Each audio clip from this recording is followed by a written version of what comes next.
Dr. Arikana pour her heart out to Africans worldwide, home and abroad. She really pour her heart out. I feel her pain. I feel her intensity. I see her disappointment. I understand what she's saying because I see what she's seeing. Where so many of us seem to be caught up in this delusion. But in the meantime, the forces are closing in on us. She talked about the Jews and used the Jews as an example.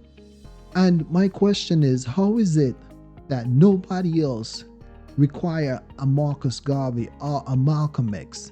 They naturally pull together. Even animals in the wild, they know to naturally pull together and work together. But when it comes to us, it seems like it have to be some type of situation.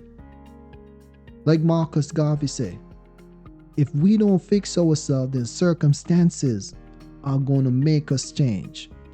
So until there's some desperate situation, we are going to continue to lollygag as folks continue to take over the Caribbean and take over Africa. Why is it that it's so hard to travel from one island in the Caribbean to the next? Why do we uphold the national boundaries of the colonizers so much that when a brethren talk about anything that have to do with the neighboring country, then you get other melanated people to go after them to say, hey, you're not from this country. Why are you talking about this country?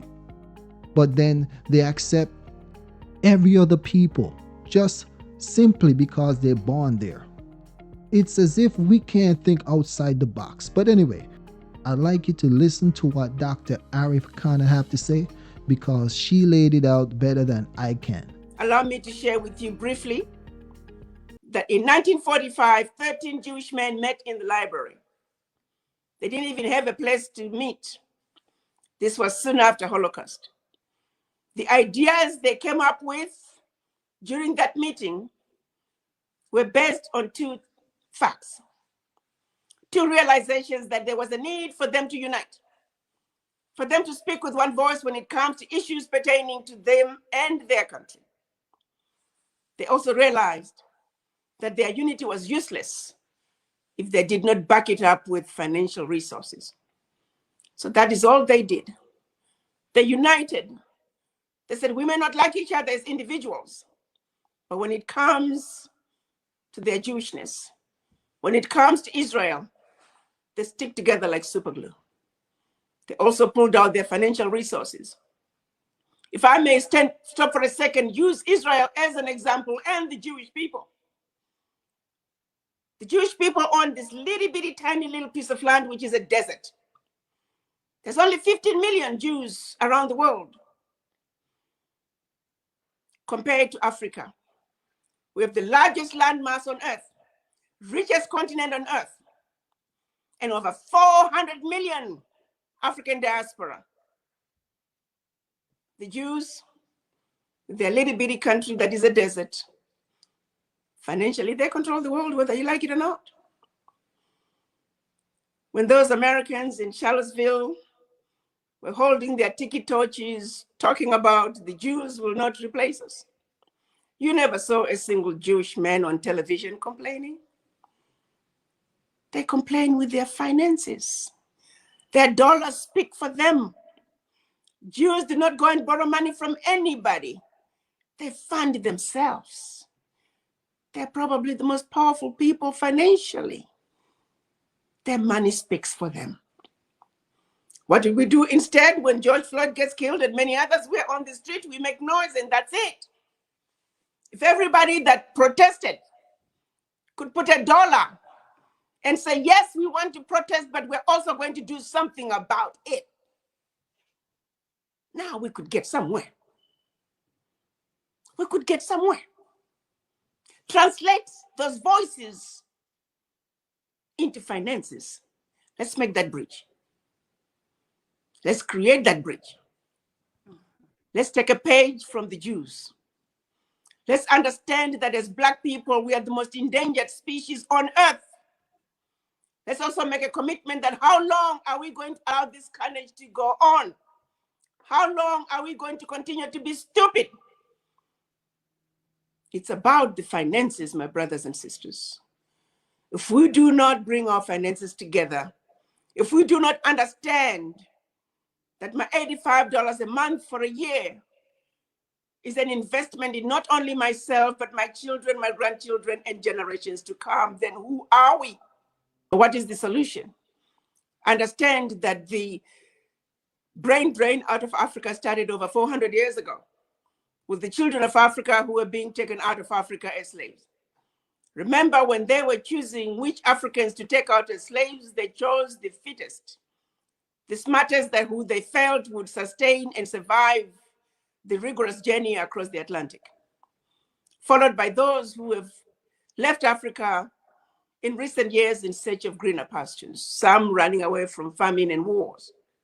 But the end result is Africans around the world are building other nations while we are allowing our beloved continent to languish or be exploited. The colonizers have been in Africa for centuries. All they have succeeded at doing is building infrastructure designed to do nothing but extract resources out of Africa. That's all they have done, and that's all they plan to continue to do. We're the only ones who can change that paradigm.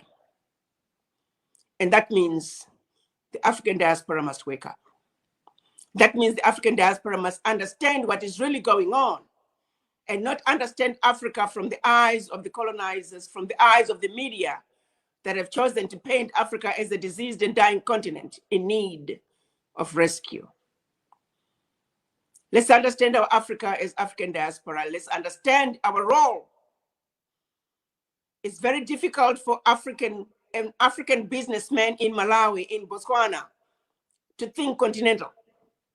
They're struggling to make a living in that little bitty country with all the restrictions and the difficulties of reaching to the country next door, to then ask that same businessman to think continental.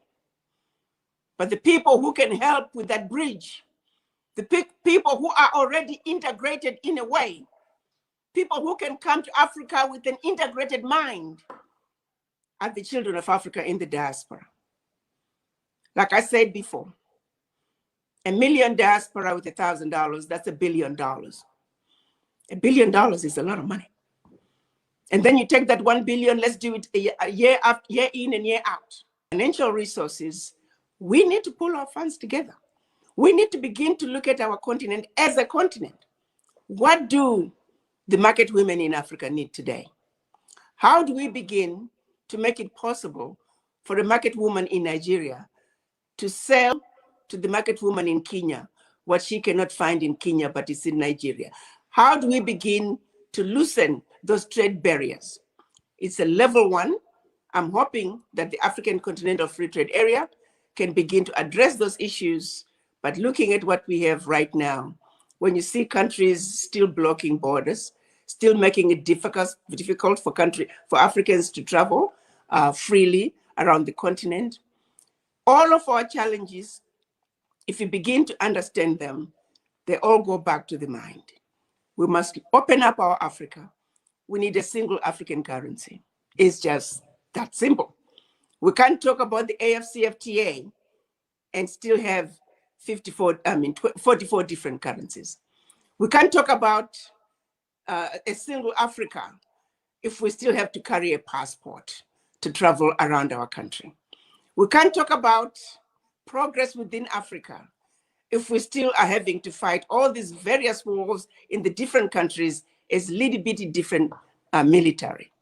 Africa needs to truly begin to look at what are the needs of the continent. How do we move 1.27 billion people? Let's have a strategy for that. How do we feed 1.27 billion people? Let's have a strategy for that. How do we house? How do we clothe 1.27 billion people? That thinking outside the box is what's really going to give us the results that we desire. But as long as Togo is strategizing for Togo, as long as Djibouti is strategizing for Djibouti, we are defeated before the game even begins. And that's exactly where they want us to be. That's exactly where they put us with the Berlin Conference. And that's why it saddens me to think of 130 years later since the Berlin Conference, we're still suffering from the effects of the Berlin Conference. So again, our challenges, while there are many, there are challenges that we can address. But for us to be able to address these simple challenges, like border issues, need for a passport, single currency, single monetary policy, single stock exchange, basic things that we should just do automatically. It goes back to the mind because we get so divided. The French are coming in. If you're Francophone, so to speak, why do we even call ourselves Francophone? If we're Anglophone, look at ECOWAS and the ECO in West Africa. They can't come to an agreement on something that is so obvious and so terribly needed. I don't want to sound like a broken record. Our problem goes back to the mind. Our ability to solve our problems, it starts with the mind. I'm sorry to say, but it is saddening, it is disappointing, it is frustrating. And as a mother, you look at it and say, my children, what happened? Why can't we wake up from this slumber? Why can't we wake up and say enough is enough? We got to come together. We got to trust each other. And we've got to protect and defend each other against these invaders. How long are we going to continue to mistrust each other, to not believe in each other? How long are we going to continue to be stupid and continue to do the same things over and over and expecting a different result? Albert Einstein called it insanity. I would hope we can all look in the mirror and say insanity no more. Prior to independence, if you were colonized by the British, those are British companies. If we were colonized by the Portuguese, by the Germans, by the French, those are the major employers in your country. At independence, they just lay low, but they've never left. They're still mining. They're still running most of the industry. 75% of the minerals being traded at the London Stock Exchange are coming from Africa. So we need to strategize and see how we can get into manufacturing, get into mining, those pillars of development that are currently owned by the same people who have been oppressing us. How do we strategize to get ourselves into ownership of the pillars of development? Because we can talk all we want, but if we don't get into these sectors, we're always going to be noisemakers. I like to agree with Professor Lumumba when he says he doesn't blame the Chinese. The Chinese are taking advantage of our Africa because we are missing in action. I was talking to the managing director for the Zambian Development Agency. He said, Ambassador, every day I go to work, I have Chinese lined up outside my office. Not even Zambians are lining up, let alone Africans or African diaspora. So what are we supposed to do? We need development in our countries, but our people are not coming in to take advantage of the opportunities. That's one. The other issue is a lot of these contracts are contractor funded. And that brings us to issue problem number 2. So not only are we not organized in these meaningful associations, we also don't have the funding. Because if we were to be organized meaningfully, we could then pull our resources together. So we're defeated because we don't have the funding to participate in the bidding process for these contracts. So where are the opportunities? The opportunities start with the realization that where we are defeated is unity of purpose. Having associations that we can pull our funds together so we can realize that when we begin to compete financially, we can begin to take over those pillars of development within our countries. The way things are today, it is very difficult for us as Africans to get into those areas, those sectors, those pillars of development, because we are defeated financially. We must understand that the one thing that was denied Black people around the globe, no matter where you see us, it could be in Papua New Guinea, it could be in Brazil, in Africa, in the United States, in Europe, in China. The one thing that we were denied is economic liberation. That was intentional. How then do we regroup and build our own financial nucleus?